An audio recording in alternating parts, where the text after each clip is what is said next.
bisa bertahan sampai next year ya kan, 30 tahun nih. Itu gimana sih Om? Terus cara adaptasinya per zaman gitu.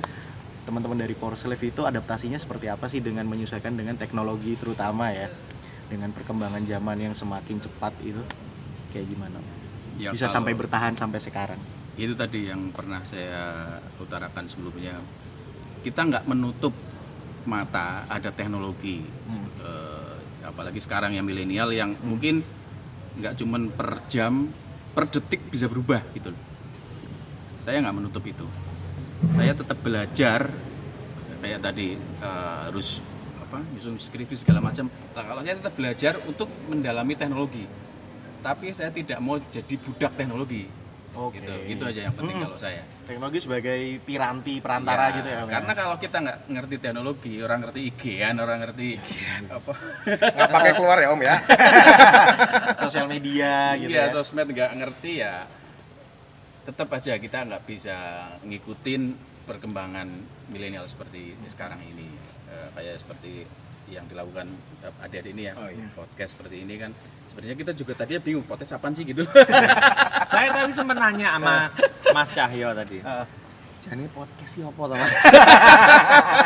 Ngobrol-ngobrol ya. Gampangan Poting ya. pohon. Kasih langsung berarti dibayar langsung kan. Dibayar. Siap ya Om. Siap. Gila sih.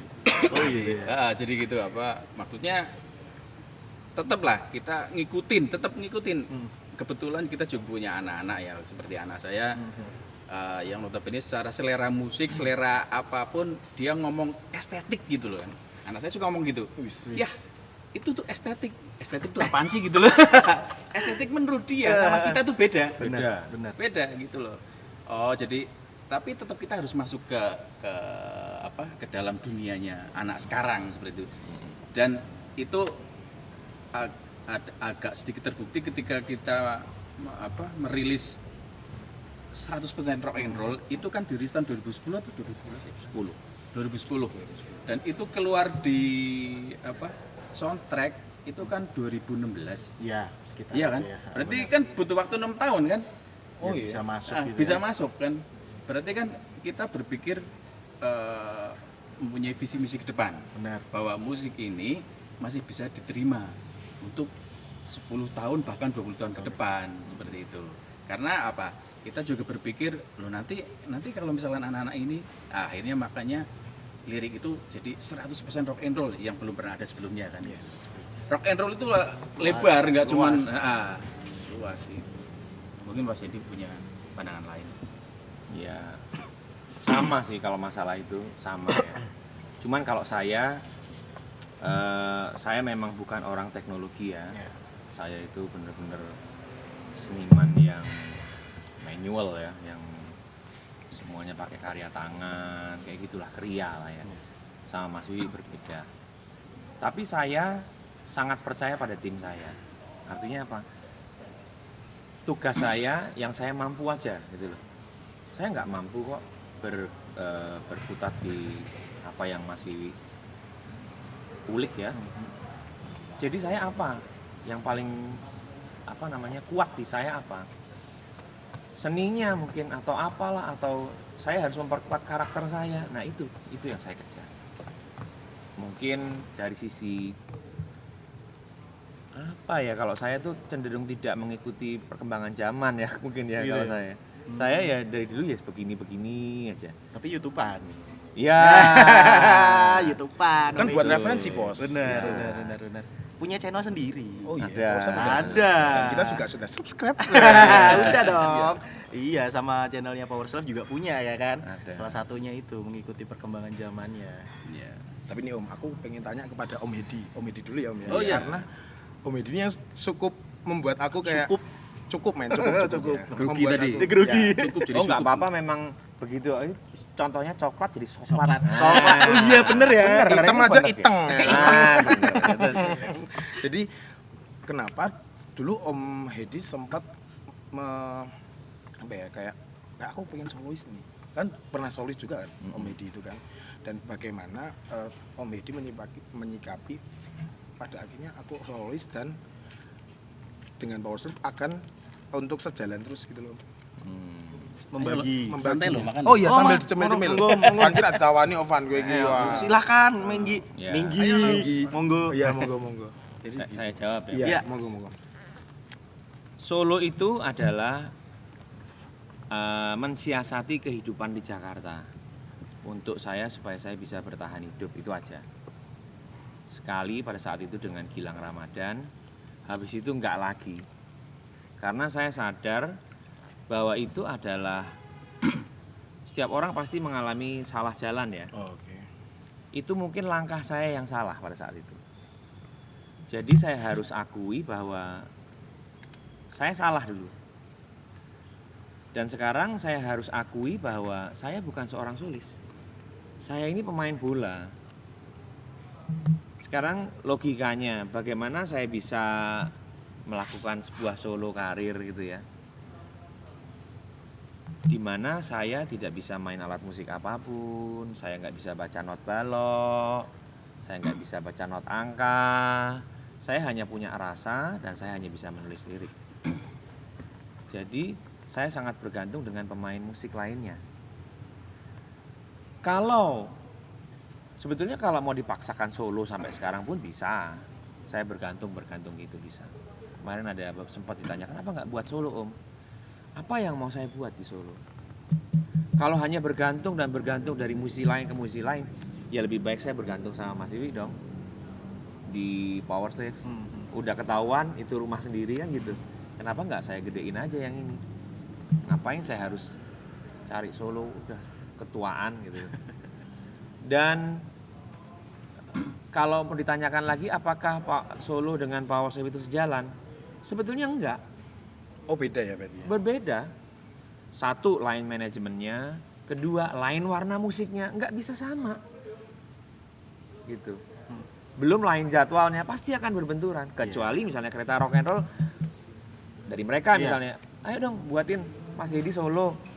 Tapi yang main musik Mas Wiwi, Mas Anwar hanya diselubungi dengan solo album saya, hanya kereta rock and roll mungkin mau cari terobosan baru, ya itu bisa sejalan. Tapi kalau ini kan berbeda, produsernya pada saat itu juga berbeda. Jadi bagaimana? Mau dibilang bagaimana? Ya nggak sejalan sebetulnya. Makanya saya kesini enggak lah, udah enggak lah. Saya di PS aja mau jadi apa kayak mau gimana udahlah di PS aja gitu. Apa itu juga jadi salah satu alasannya waktu dulu Om Hedi kan sempat keluar dan tahun 2003 sempat balik lagi ya kan? 2008 baliknya ya? 2003 keluar. Oh, 2003-nya keluar. Nah, itu juga jadi salah satu alasan. Bukan. Kalau yang Saya keluar karena saya kecanduan narkotika selama 4 tahun. Ya, jadi saya harus keluar dari lingkaran itu karena sekeliling saya bandar semua. Itu bisa dikatakan sindrom superstar gak sih Om? Kayak harus tercandu narkoba gitu, bukannya? Gimana ya, saya mau ngomong juga susah. Gini. Saat itu banyak job lah, hitungannya banyak job ya. Ya. Uang ada, saya sekarang harus nyanyi, nanti malam saya harus nyanyi. Padahal lagunya Power Slave semua, nggak bisa kayak sekarang kan saya bisa nyantai, udah tunggu aja 2 hari lagi. benar. Ini enggak, misalnya saya harus sponsor, oke, main di kota ini, nanti malam main di kota, kan ada rapid kayak begitu. Bagaimana saya harus menjaga Stamina. chord saya ya, stamina saya, pita suara saya, gimana saya harus jaga? Saat itu yang terlintas namanya anak muda pasti akan mencari shortcut. Nah itu yang nggak boleh. Ya. Saya sekali lagi saya nggak bisa notasi, jadi saya nggak bisa memainkan alunan lagu. Bagi saya lagu Power Slave ya itu, notasinya begitu ya udah gitu. Ya udah ya. Baku bagi saya. Bener. Jadi saya harus menyanyi seperti itu. Capek kan? Iya. Ketika capek, yang membuat tidak capek apa? Narkotika. Awalnya seperti itu. Ya awalnya, sampai akhirnya saya harus kecanduan dan saya harus berhenti. Di situ saya mulai, ketika saya rehab, sebetulnya nggak rehab juga enggak, saya memutuskan untuk berhenti aja. Memutuskan mata rantai itu secara saklek gitu aja. Iya. Udah, sembuh 2003 saya kembali lagi. Dan ternyata di tahun-tahun itu memang Power Slave juga sempat mengeluarkan album kelima sama Jet ya. Get Burmansyah. Flowers ya. Flowers ya. Flower sleeve. Flower sleeve. Flower sleeve. Dan nggak booming lah istilahnya gitu karena kebarengan sama tsunami dan lain sebagainya. Benar. Dan kalau dari Om Wiwi sendiri atau dari teman-teman yang lain, sewaktu nggak ada Om Heidi, terus diisi dengan Om Jet itu, Ya, kalau ini ceritanya Kasih panjang gimana? loh ini. nggak apa-apa. Diringkasin aja. Beliau juga udah nggak ada di BPS pada udah zaman nggak itu. ada? Oh iya, pada saat Jadi itu. kalau ngomongin masalah Solo gitu loh, tadi kembali lagi. Iya. Meskipun pertanyaannya ke Mas Edi, tapi Iya. saya jelaskan bahwa kembali lagi ini industri gitu loh. Industri kalau dari sisi produser, Power Slave kan sebuah band nih. Sebuah band ada vokalisnya kan. Iya, kopinya Nah, ini kalau ini saya pecah lagi jadi ini jadi 2 album ini secara industri Iya. pasti ini akan jadi duit gitu loh. Pasti. Dalam otak bisnis kan gitu kan. Iya. Nah, tapi yang dilakukan itu adalah akhirnya akan memecahkan band itu sendiri, otomatis ya. Secara secara tidak langsung, nggak cuma di Indonesia kok, di Amerika pun semua terjadi. Ketika Bon Jovi dia bikin solo album, tapi akhirnya apa? Kalau tadi ada pertanyaan, gimana cara kok bisa konsisten sampai umur 30 tahun band? Karena apa? Kita sudah merasa sebagai keluarga. Jadi kemanapun kita pergi, sebenarnya yang pertama keluar dari Power Slave itu adalah saya, Soli, bukan keluar, dikeluarkan. Ini harus ditekankan lagi loh bahwa Ada penekanan ya. ada penekanan Nggak apa-apa, dikeluarkan. biarkan. Ketika itu ya sudah, saya berjalan sendiri.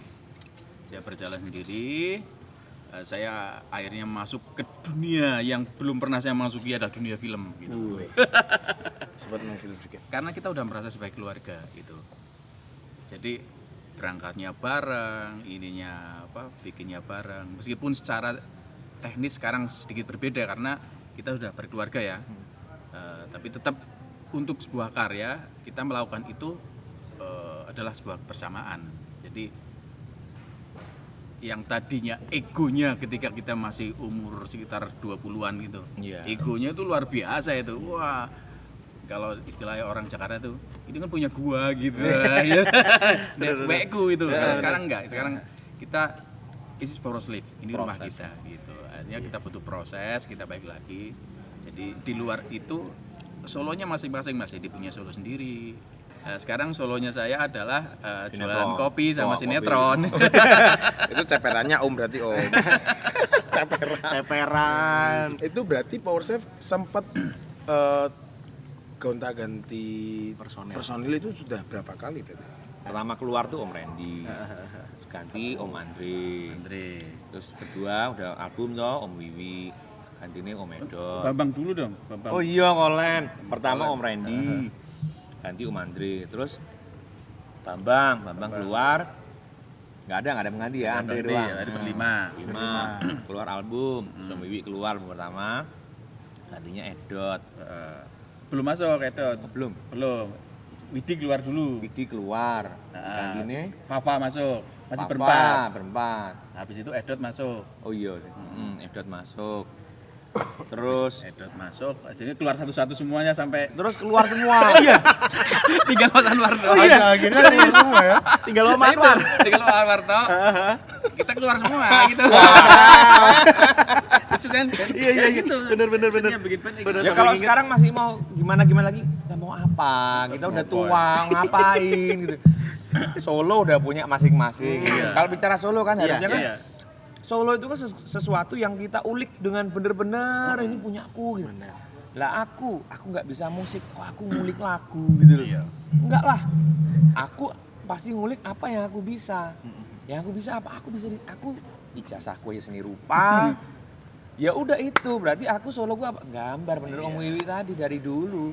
Iya. Kalau saya mau bikin solo musik, Nah. itu lebih baik anak saya yang saya bikinin gitu. Produserin ya Om. Benar ya, sesuai dengan. Kalau bikinin buat lagu Mas Edi ya Power Slave aja gitu. Iya. Benar. Misalkan saya mau bikinin solo nih buat Mas Edi nih. Terus saya produsernya, saya musisinya. Loh, apa bedanya sama Power Slave kan? Iya. Oh iya, Benar. Dulu rasanya jadi seorang rockstar yang sempat merajai musik, terutama musik rock di era 90-an kayak gimana sih Om?